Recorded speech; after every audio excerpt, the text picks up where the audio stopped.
Can one twin step into the shoes of another, living their life as if it were their own? Police referred to them as the good twin and the bad twin, and their story made headlines around the world. The story of twin sisters Sunny and Jeena Han feels like it is right out of a thriller movie, but it actually happened in real life. The sisters were separated when they were young and later met again. Instead of feeling happy about their reunion, they developed a strange tension filled with jealousy and continuous rivalry. Each sister thought the other was more successful and lucky, and their constant need to outdo each other led to a tragic outcome. Sunny and Jeena Han were born on April 30th, 1974, in a simple family in South Korea. Their parents, barely making ends meet, found it tough to care for two young children. The couple often argued, and when the girls were just under 2 years old, they decided to separate. During the divorce, they separated the children. Their father took Gina and moved to another city, while their mother stayed in their hometown with Sunny. For nearly 4 years, the sisters were kept apart and didn't see each other. In 1980, Mr. Han met a new woman he wanted to marry. However, she didn't like Gina at all. She made it clear that if he wanted to be with her, he needed to return Gina to her mother. That fall, Mr. Han took Gina back to her mother's home and left her there without any explanation. He didn't even check how things were going at home. After that, he had no more contact with his children and didn't provide any financial support. By this time, the girl's mother was facing serious problems. She struggled with alcohol, had no steady job, and was addicted to gambling, which led to large debts. She would sometimes leave home for days, leaving Sunny and Gina alone with little to eat, just some convenience store food or nothing at all. The girls felt scared and alone, relying only on each other. However, their relationship was rapidly deteriorating. They started arguing about everything and competing for their mother's attention. Their fights often became physical, leaving them with bruises and pulled hair. Their mother never tried to separate them or calm them down. Years later, she explained that in Korea, sibling fights were seen as normal, so she didn't think it was necessary to intervene. In the early 1980s, Mrs. Han, overwhelmed by her debts and worried about her safety and her daughters, decided to leave South Korea. She wanted to have a fresh start in California, a place she had only seen in pictures. Packing just the essentials, she bought one-way tickets for herself and her girls. They moved to Irvine, a city in Orange County, California, but soon faced many challenges. They had no friends or family to help them. Mrs. Han didn't speak English and struggled to find a job, while the girls found it hard to adjust to school without knowing the language. The family was barely making ends meet, surviving on a very small income, and the future looked uncertain and scary. It took a few years for the mother and her children to adjust to their new life, but just when things seemed to improve, she fell back into drinking and gambling. The problems returned, and she also started showing signs of mental illness. Unable to take care of her daughters, she considered placing them in an orphanage or foster care. In 1986, Mrs. Han's sister moved to California with her husband. They didn't have any children and offered to take in the 12-year-old girls after hearing about their situation. Mrs. Han happily accepted, but didn't tell Sunny and Gina about the change. She quickly packed their things, took a bus to where the girls were, and dropped them off at the bus stop near her sister's house, simply telling them where to go. The girls felt confused and scared, but their aunt and uncle welcomed them warmly. Soon, their lives started to feel like a fairy tale.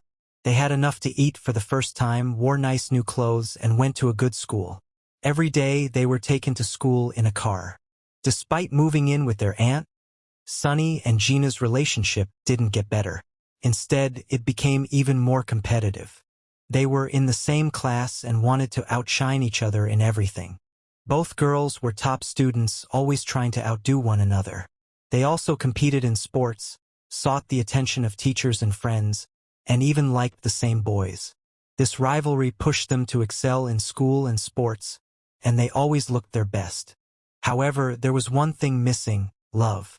Each sister believed the other had it better, making them reluctant to support each other. Sunny was more outgoing and friendly, making it easier for her to make friends and connect with boys. Teachers tended to like her more, and even their guardians, without realizing it, showed more tenderness and care to her. In contrast, Gina was fueled by anger and jealousy. She often tried hard to outdo Sunny and prove that she was the better sister. After high school, the sisters took different career paths. Gina chose to pursue a career in the military and signed a 4-year contract with the U.S. Air Force. She prepared herself well physically, but she quickly found that military life was not what she had expected. The strict discipline and order required in the service left little room for personal freedom, and she felt as though she no longer had control over her own life.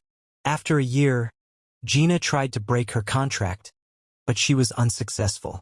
6 months later, she made up a story that her father was very sick and needed her help. The military asked for proof like a medical certificate, which she couldn't provide. Another 6 months passed, and Gina felt trapped without any personal freedom. Her unit was transferred to Lackland Air Force Base in Texas, which is known for training new Air Force recruits. While many dream of being there, to Gina, it felt like a prison. Gina didn't want to wait 2 more years for her contract to end, so she decided to take a different approach. She went to a senior officer and told him about her sexual orientation. In 1994, this was a big deal and could lead to immediate termination from the military. Once she was free from her contract, Gina returned to California and moved to the suburbs of Los Angeles. The young woman quickly found a job at a popular casino, earning about $20,000 a year. While that amount was low for the time, her tips often made her daily earnings much higher. For a while, it seemed like Gina's life was improving. She was earning good money, buying branded clothes and cosmetics, renting a nice place, and driving her own used car. However, this didn't last long. Soon, she became dependent on alcohol and started drinking almost every day. One day, after a shift at work, Gina picked up her paycheck and some tips, then decided to try her luck at a slot machine. In just a couple of hours, she lost all her money. Instead of feeling regret, she felt a rush of excitement and wanted to win it back. After her shifts, she would drink and play the machines, losing all her earnings each time. At first, she only gambled with her paycheck and tips, but soon she started borrowing money from friends and coworkers, leading her into debt. Gina didn't realize she was following the same path as her mother, who had problems with alcohol and gambling. This was part of the reason her mother had fled to America with her children. Gina's problems only got worse. Soon, she stopped borrowing money because she couldn't pay it back and started stealing. The first time, she took cash from a coworker's purse. When her coworker found out, she felt sorry for Gina and didn't report her to the police. But when Gina did it again, she faced consequences and received a fine and was suspended. A few months later, while visiting her aunt, who had raised her, Gina stole from her too. This time, she was charged with theft and went to prison for 3 months, but she was released early after serving less than a month. After that, she got into trouble with the police a few more times for being drunk, but she never spent more than a few days in jail. Successful twin Sunny went to college after high school and later attended a prestigious university. She studied law and earned a scholarship, making many wealthy and influential friends. Sunny enjoyed a seemingly perfect life that many showed off on social media. She lived in a spacious apartment in a fancy complex with a pool and gym, sharing the rent with her close friend, Helen Kim, who came from a wealthy family. Sunny drove an expensive white BMW and was dating a handsome medical student who wanted to be a surgeon. It seemed like she had everything she wanted and a bright future ahead. In sharp contrast to her sister, Sunny rarely thought about her twin sister. They hadn't seen or talked to each other since high school. From her aunt, Sunny learned that Gina had been to jail a couple of times for stealing, struggled with alcohol, and was in debt from gambling. Sunny was focused on her studies, relationships, and creating her perfect life. She didn't try to reach out to Gina or offer any help. In early 1996, Gina reached out to Sunny for help. She called her in April and asked to meet. It was their first reunion in 4 years, but there was no joy in the encounter. They sat together in a cafe, drawing attention from others who thought they looked like two halves of the same person. Gina told Sunny she was in big trouble. She was out of work, deep in debt, and had nowhere to live. Sunny listened and felt sorry for her sister. Without even asking her roommate Helen, she offered Gina a place to stay in her apartment. That same day, Gina moved into Sunny's apartment with just a bag of clothes. She had heard that Sunny was doing well, but she was shocked to see how nice and comfortable the place was. It was in a lovely complex with everything anyone could want. Gina didn't pay any rent and lived off her sister for over a month. As time went on, feelings of envy and resentment grew inside her. She kept thinking about how different her life could have been and how her sister seemed to have everything. Then, a wild idea crossed Gina's mind. Since she and Sunny looked exactly alike, what if she made her sister disappear? Gina figured no one would notice the change, especially since she had few friends and her family had never been fond of her. Soon, these thoughts became an obsession for Gina. She began to form a secret plan. She watched Sunny closely to learn about her friends, where she went, and how she dressed. Gina copied Sunny's hair, makeup, and mannerisms. She tried to befriend Sunny's friends so they wouldn't notice a change. Despite living together, the sisters often argued. Sunny would threaten to kick Gina out, but with nowhere else to go, Gina just kept her anger inside. On August 18, 1996, after another fight, Gina had been drinking. While Sunny and her roommate were out, she searched the apartment and took all the cash she could find. She then headed to the casino. When Sunny and Helen returned, they saw the mess and realized the money was gone. They immediately called the police because they couldn't handle Gina's behavior anymore. Gina was arrested that same night at the casino. She was found guilty and sentenced to 6 months in prison, but after 2 months, she was allowed to leave for work during the day, as long as she returned at night. She followed the rules for 2 weeks before deciding to escape and carry out her plan. After her release, Gina hitchhiked back to Orange County. Because she wasn't seen as a dangerous threat, the search for her wasn't extensive. With no money, she had to spend the night in a homeless shelter in a dangerous neighborhood. Gina was desperate to take her sister's life but knew she couldn't do it by herself, and paying someone to help wasn't feasible. Gina then found 2 local teenagers from the same neighborhood. They were Archie Bryant and his friend John Sayarath.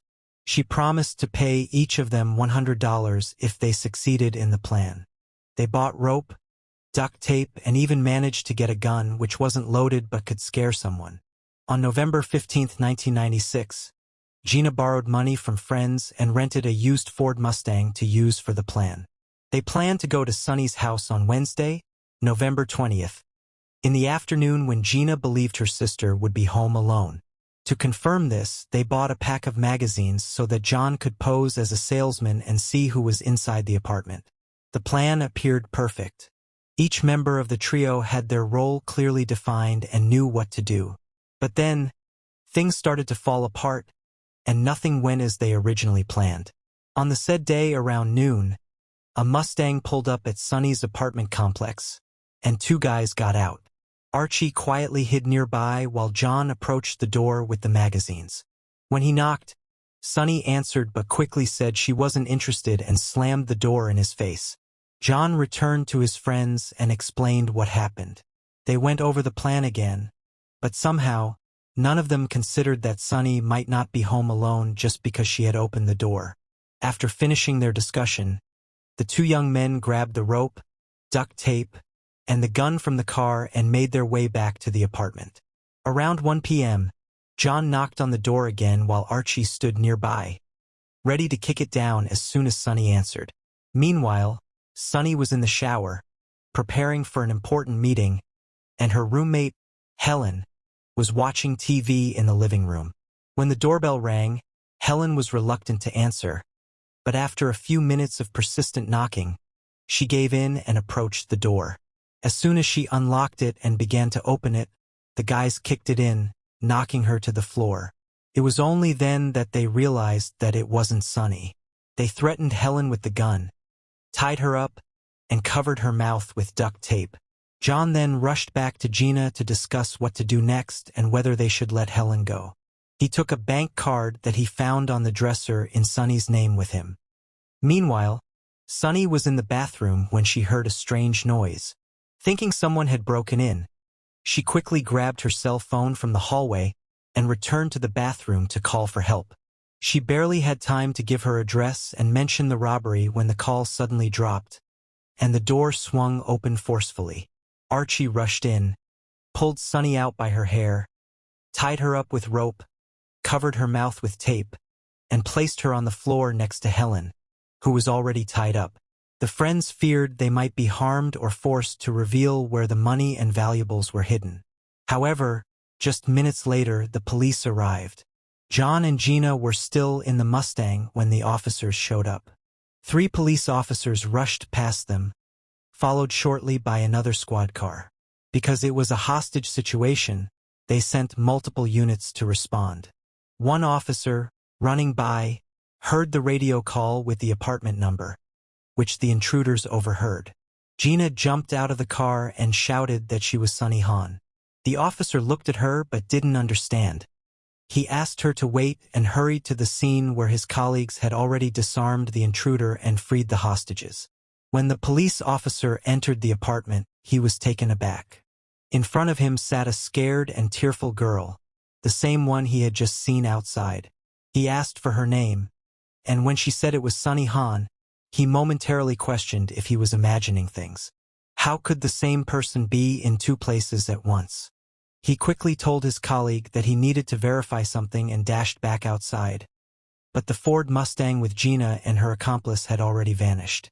When Gina saw the police arriving and heard the apartment number mentioned over the radio, she realized the plan had failed.